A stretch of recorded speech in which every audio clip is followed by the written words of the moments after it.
हमारे अर्जुनांग मेघवाल जी कानून मंत्री जी से हमने आग्रह किया है कि हमारा जो घुमंतु अर्ध घुमंतु समाज है, बहुत ही पिछड़ा वर्ग है आज के टाइम पे, इसे आप आगे बढ़ाएं। ज्ञापन भी है हमने इन्हें दिया है कि आर्थिक स्थिति से, सामाजिक स्थिति से और हर क्षेत्र में आज ये समाज पिछड़ चुका है। जो कभी एक पहचान इस हिंदुस्तान की हुआ था, आज वो पहचान हमारी दबाई जा रही है। बड़े राजनेताओं से हमारा आग्रह है इनसे कि हमारी आवाज़ को बुलंद कर कर पार्लियामेंट में हमारा आवाज़ उठाएं। हमारे डीएनटी समाज के लिए अलग से कोटा दें, अलग से आरक्षण दें कि हमारे बच्चे भी पढ़ लिख कर सभ्य हों, इस समाज से जुड़ सकें। यही हम इस मंच के माध्यम से आज पूरी सरकार और पूरे देश में आह्वान करते हैं। आगे भी बढ़ बढ़कर हम ऐसे और भी प्रोग्राम करेंगे कि जिससे हमारे समाज का उद्धार हो। सरकारें हमारी तरफ भी देखें, दूसरे राज्य भी, दूसरे मुख्यमंत्री भी हमारे तरफ देखें कि जो आज हम इस पिछड़ रहे हैं हर चीज़ से, वो हमें ज़रूरतें हमारे बच्चों को और हमें दी। आप ही कड़ी में योगेश चंदोलिया जी को जोड़ने के लिए नोडल के लिए बोला है, क्या उसके बारे में कोई इसमें जो कड़ी में जोड़ा गया, हम योगेंद्र चांदोलिया जी के पास अपने घुमंतु समाज का लेकर विषय गए थे और इन्होंने बड़ी गंभीरता से लिया। इन्होंने ही हमें कानून मंत्री जी से समय दिलाकर इस प्रोग्राम में आने का आह्वान किया, जिसमें कि माननीय मंत्री महोदय जी आए हैं, हमारी आवाज़ सुनी है। हम आगे भी योगेंद्र चंदोलिया जी की अध्यक्षता में और भी ऐसे प्रोग्राम करेंगे, क्योंकि अभी तक किसी नेता ने हमारा साथ नहीं दिया। हिंदुस्तान में इस 78 सालों में पहली बार हुआ है कि किसी नेता ने हमारा दामन पकड़ा है, हमारा हाथ पकड़ा है, हमारे दर्द को समझा है, हमारी पीड़ा को समझा है। ये पीड़ा हमारी जो हमारे दिलों में थी, आज लो बनकर उभरी है।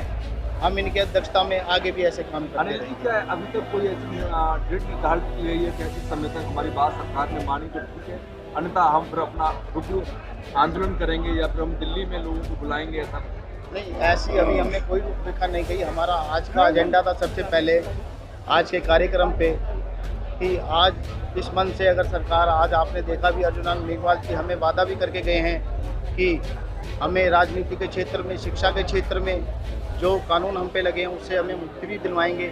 हमारी सारी अगर मांगे पूरी होती हैं तो हम ऐसे आगे नहीं करेंगे। अगर सरकारों ने नहीं सुनी तो हम आगे भी ऐसे और बढ़ चढ़कर कई कार्यक्रम करते रहेंगे, अपने समाज को जगाते रहेंगे। ये घुमंतु अर्ध घुमंतु समाज अब रुकने वाला नहीं है, इसमें एक लो जाग चुकी है, ये लोग बुझेगी नहीं। दिल्ली में सारे भारतवर्ष से डीएनटी समाज को और बांधु समाज को इस कार्यक्रम के संरक्षक माननीय दीपक कुमार जी IRS है, और इस कार्यक्रम के संयोजक माननीय अनिल टीटा जी और राजेश सिसोदिया जी, राकेश बिसैया जी, मोहन सिंह जी, इन सभी लोगों ने आज देश के लोगों को यहाँ जमा किया। मैं मुक्ति दिवस के अखिल भारतीय सैसमल बांधु समाज संघ की ओर से इन सभी को हार्दिक स्वागत और बधाई देता हूँ। आज केंद्रीय मंत्री मेघवाल साहब ने इस भरे मन से जो हमको डीएनटी को आश्वासन दिया, सरकार हमारी मांगे, जो हमारा डीएनटी का स्पेशल रिजर्वेशन है वो पूरा करेंगी, ऐसे हमें आशा है। मनमोहन सिंह के राज में ऋण आयोग आया था, तब भी हमें कुछ मिला नहीं। मोदी साहब के राज में हिदायत आयोग आया, तब भी हमें कुछ मिला नहीं। आज मेघवाल जी ने कहा है कि मोदी सरकार, मौजूदा सरकार डीएनटी के लिए काम करने जा रही है, तो हमारे समाज के लिए बहुत अच्छी बात है। अगर हमारे इस काम में उन्होंने हमें सहयोग किया तो हम सारा समाज उनके साथ रहेगा।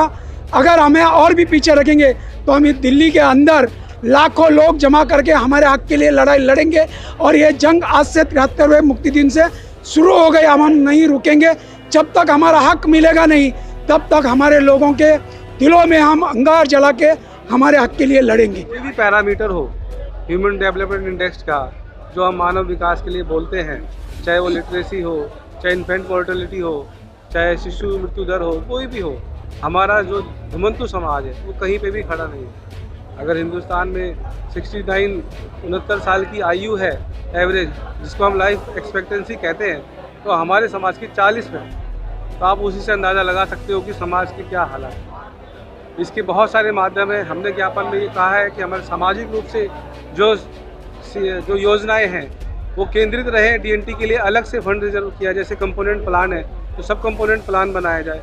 और हमारी मुख्य मांग ये रही है कि जो सुप्रीम कोर्ट का जजमेंट आया है, जो वर्गीकरण की बात करता है, हमें ये लगता है कि ये समाज जो दलित समाज में हो चाहे ओबीसी में हो, और जातियों के मुकाबले में जिनकी 20 एकड़ की ज़मीन है, उसके मुकाबले में एक व्यक्ति इस समाज का जो किसी की ज़मीन ही नहीं है, जो घुमंतु है, वो कैसे मुकाबला कर सकता है। तो हम ये चाहते हैं सरकार से कि सरकार इस पर ध्यान दे और वर्गीकरण को थोड़ा सा सीरियसली ले, ताकि वर्गीकरण हो सके और जो इनका हक है, जो 78 साल से ये लोग पीछे रह गए हैं, उनका हक मिल सके। देश के अंदर घुमंतु और अधोगमंतु की क्या जनसंख्या है?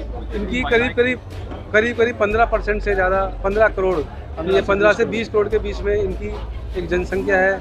और महिलाओं का और पुरुषों का जो रेशो है लगभग बराबर सा ही है। लेकिन अगर हम ये बोलें कि महिलाओं लिटरेसी, हेल्थ और कोई भी पैरामीटर महिलाओं की हालत ज़्यादा ख़राब है, क्योंकि महिलाएं हमारी काम भी करती हैं और बच्चों का भरण पोषण भी करती हैं। आज के आश्वासन का कोई समय सुनिश्चित किया है कि कोई उसके समय बाद आप सुनिश्चित पूरी नहीं है, करेंगे? ऐसा कोई समय नहीं है। सरकार से हमने दरख्वास्त करी है, निवेदन किया है। ये साल, 2 साल, 6 महीने कब तक? हमें नहीं मालूम, हो सकता है हमारे जीवन काल में ही पूरा ना हो, लेकिन ये लड़ाई है, संघर्ष की है, क्योंकि इसमें बहुत सारे मुद्दे ऐसे होते हैं, बहुत सारी जातियाँ हैं, जैसे आपने देखा विरोध भी करेंगी, लेकिन हम तो खाली अपने अधिकार की और हक की लड़ाई कर रहे हैं। योगेंद्र यादव ने कहा कि निर्वाचन में कि हम लोगों को उस लिस्ट में आना है, उस प्रकार से SC/ST की लिस्ट है, उसी प्रकार से हम लोगों की सूची होनी चाहिए और सरकार इस पर जल्द फैसला ले। हमारा ऐसा मानना है कि सरकार, सुप्रीम कोर्ट ने रास्ता खोला है, हम अब नया कुछ नहीं मांग रहे हैं। पंजाब में, हरियाणा में, महाराष्ट्र में, कर्नाटका में सेपरेट रिजर्वेशन दिया गया था, जो एक सूची रिजर्वेशन के अंदर, रिजर्वेशन जिसे बोलते हैं हम, उसको वर्गीकरण कहते हैं, वो दिया गया था, जो इस जजमेंट से पहले एबोलिश किया गया था। तो सुप्रीम कोर्ट ने उसी जजमेंट के बेसिस पे ही जजमेंट दिया है कि ठीक है भाई, आपको राइट है, आप स्टेट एम्पिरिकल डाटा के बेसिस पे कर सकता है। तो एम्पिरिकल डाटा काफ़ी है, जो ये बताता है कि इन समाजों की हालत बहुत ही ज़्यादा ख़राब है।